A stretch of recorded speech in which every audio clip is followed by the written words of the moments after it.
Comenzamos el programa de hoy hablando de Venezuela porque este fin de semana el régimen de Nicolás Maduro y la plataforma unitaria que agrupa a los partidos políticos de oposición reanudaron la negociación en México. Suscribieron un acuerdo que crea un fondo social con los recursos congelados en el exterior que serán administrados por Naciones Unidas para atender programas de alimentación, salud, educación y también la recuperación del sistema eléctrico.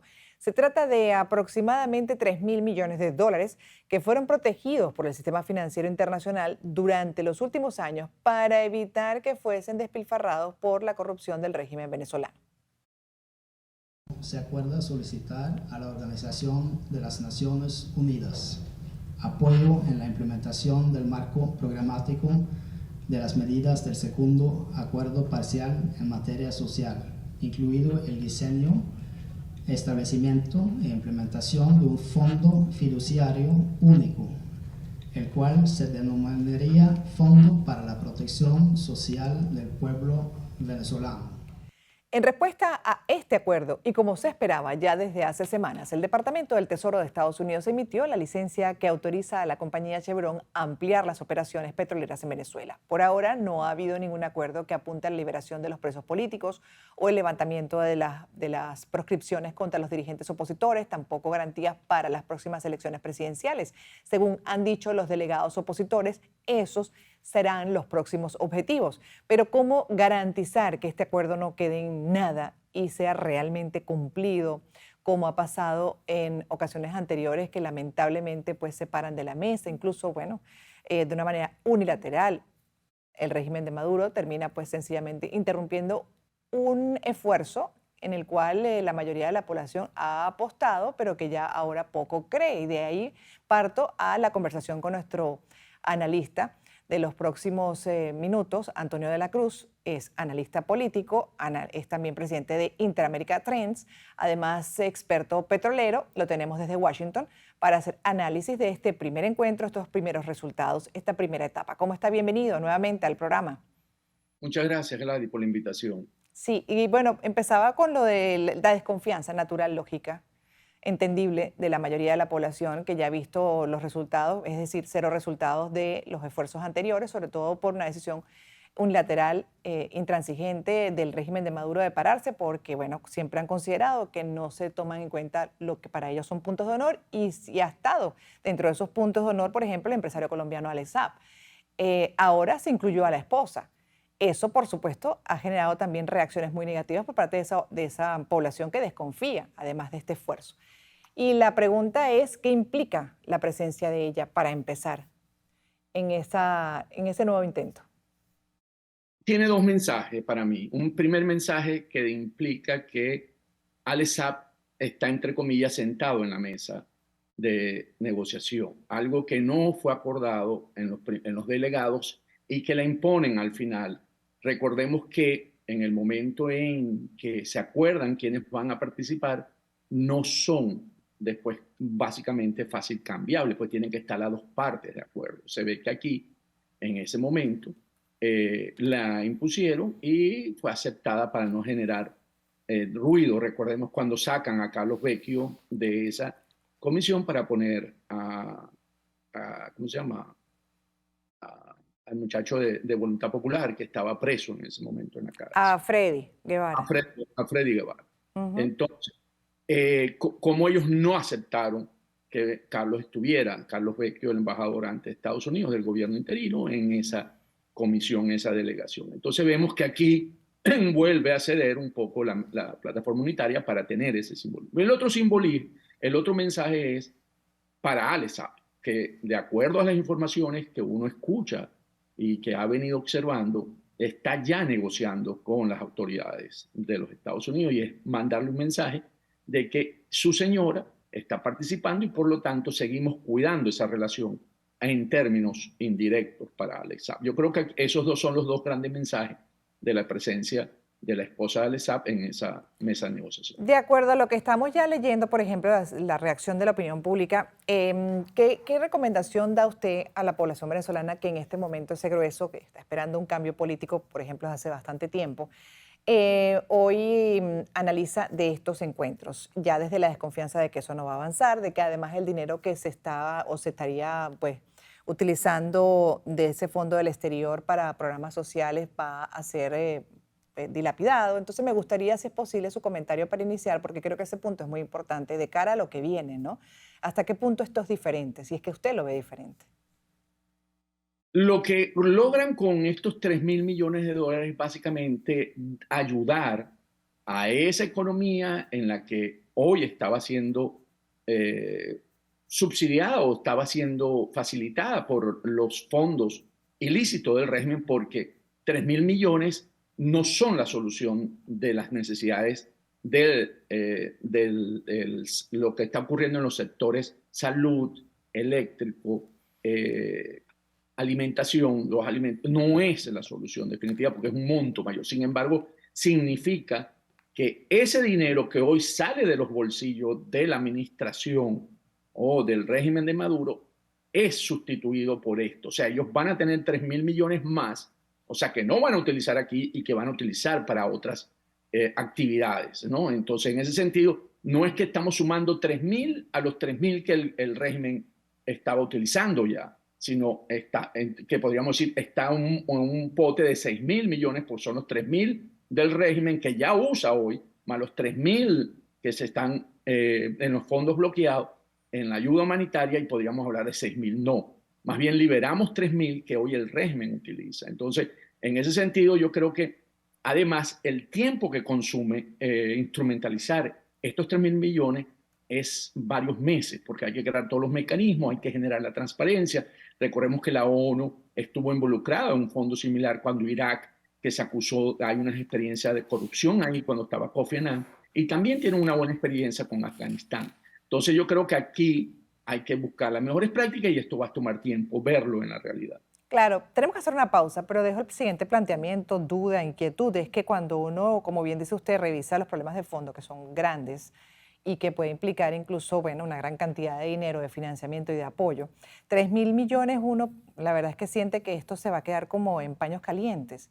Al regreso, su punto de vista, sobre todo donde se pretende, porque piensan repartirlo en programas de alimentación, salud, educación, recuperación del sistema eléctrico, como mucho para 3.000 millones. En unos minutos su punto de vista, vamos a la pausa escuchando parte de las declaraciones ofrecidas por Gerardo Blay, coordinador de la delegación opositora en las negociaciones tras la firma de este acuerdo el fin de semana en México.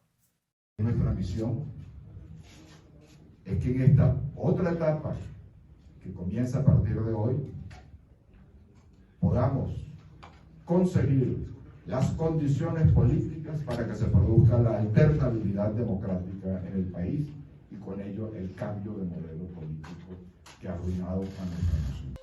Estados Unidos, la Unión Europea, Reino Unido, Canadá emitieron una declaración conjunta en la que saludaron el acuerdo social suscrito por el régimen de Nicolás Maduro y la plataforma unitaria tras reanudar la negociación en México con la mediación de Noruega. Además, instaron a las partes a comprometerse de buena fe hacia un acuerdo integral que conduzca a elecciones libres, justas en 2024, la restauración de las instituciones democráticas, el fin de la crisis humanitaria en Venezuela. Eso expresaron en el comunicado firmado por el alto representante de la Unión Europea, Josep Borrell, el secretario de Estado de Estados Unidos, Anthony Blinken, la ministra de Exteriores de Canadá, Melanie Joly, y el secretario de Asuntos Exteriores británico, James Cleverly. Seguimos con Antonio de la Cruz, analista político, es presidente de Interamerica Trends, y justamente quedó para hablar de lo que va a ser el uso de estos 3.000 millones. Hay que subrayar, supuestamente supervisado, controlado, manejado por Naciones Unidas. Eso es muy importante, porque parte del temor es que, echen mano de una manera irregular, como hemos visto en los últimos años. Pero ahí la pregunta es hasta qué punto esos 3.000 millones se van a sentir con tantos programas contemplados sociales. Sí, en términos de ver un impacto en el cambio de la calidad de vida del venezolano es muy poco, porque cuando vemos las necesidades en términos del sistema eléctrico, por ejemplo, se está hablando de unos 15.000 millones de dólares para resolver un poco el problema del sistema eléctrico. En términos de salud, los números son similares, estará en unos 10.000 millones de dólares, ¿verdad? Para resolver el problema de la infraestructura de salud que tiene el país. O sea, no es suficiente. Entonces tendríamos ya ahí 25.000 millones de dólares. Cuando hablamos en la parte de alimentaria al agro también tiene un impacto muy alto. Entonces yo creo que en ese sentido es un símbolo, es más un símbolo de que los fondos van a permitir que a través de una organización multilateral como la ONU van a dar un pañito caliente en Venezuela. Pero es un pañito caliente solamente para poder transitar el camino y llegar a esa elección que tanto pide la comunidad internacional en Venezuela, una elección presidencial libre en Venezuela. Yo ¿Qué creo tan que factible es eso? Ahí me detengo porque también hay dos puntos aquí de honor. Uno, ese para la mayoría en el país. El otro es para el régimen mantenerse en el poder y además que se le levanten las sanciones. ¿Esos puntos van a ser contemplados en una segunda etapa? en la parte política, que sería la que supuestamente continuaría, o sea, ¿qué hemos visto? ¿No? Veamos esto en contexto. Vimos que había una recalibración de las sanciones por parte de la administración Biden, así lo llamaron, vamos a recalibrar porque no han funcionado, ¿no? Y no han funcionado, no se hizo un análisis de causa raíz, porque básicamente no funcionó o no ha funcionado, porque la máxima presión no fue un bloque unitario en términos de la Unión Europea y el mundo de Estados Unidos. Canadá sí apoyó en ese sentido, en como se ha visto con Ucrania, en el sentido que todos actuaron de una manera unísona. Aquí hubo una máxima presión por Estados Unidos, pero Europa y la Unión Europea no se unió a esa máxima presión. Entonces, esa fue una de las razones básicamente por qué no se logró. Lo digo porque eso fue una válvula de escape para el régimen de Maduro, donde colocó sus recursos y sus grupo acólico cercano se desplazó hacia Europa en ese sentido. Y en eso creo que al cambiar esa percepción y decir no ha funcionado, se le entrega una serie de concesiones al régimen de Maduro en la que él ha tomado y él no ha entregado, no ha negociado casi nada a cambio, solamente los estadounidenses que por el cambio por los tres sobrinos. Pero en términos de concesiones políticas hasta ahora no ha cedido, y en términos de buscar una solución, una elección libre, justa, que implica, como tú conoces, Gladys, bien, el registro electoral, que el voto en el exterior, la entrega de los partidos a los dirigentes que le corresponde, que las inhabilitaciones. Entonces, en esa parte no ha cedido. Sin embargo, para poder relanzarlo a Maduro y reinsertarlo en la comunidad democrática, han venido sucediendo esta serie de hechos, y creo que aquí ha venido jugando un rol muy importante el presidente Petro de Colombia. Él fue además el que anunció, si recordamos, que se iba a México, ni siquiera fue el gobierno de Noruega, sí, el reino de Noruega. Fue Petro quien anuncia adelantado, con lo que quiere decir que hay una alineación entre el eje Caracas-Bogotá.